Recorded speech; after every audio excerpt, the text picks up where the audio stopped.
up are not nice. This finger was damaged right to the bone. It belongs to Philippa Kindersley from West Sussex. And this is Hannah Lewis from Ilford in Essex. And here's her finger after it was caught in the vacuum cleaner.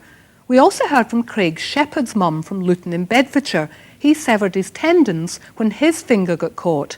And here's Annie Carpenter from Thaxted in Essex. Her fingers were badly injured just a few weeks ago. She's had to attend hospital twice a week since then. In fact, some of these children could face skin grafting when they get older.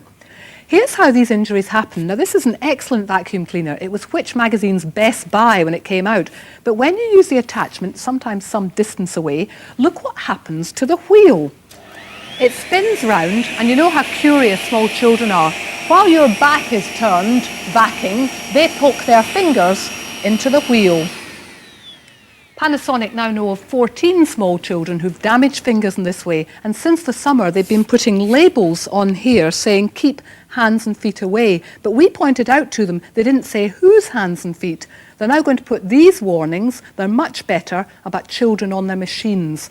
They're also going to come up with a guard, something like this, which is going to cover the exposed wheel. But that won't be ready for several weeks. We'll let you know when and where you can get hold of these. In the meantime, they've set up a free hotline, so if you have a Panasonic vacuum cleaner and want to contact them, call the operator and ask for free phone Panasonic. Till the guard is ready, if you have young children and one of these, do watch out for those small fingers.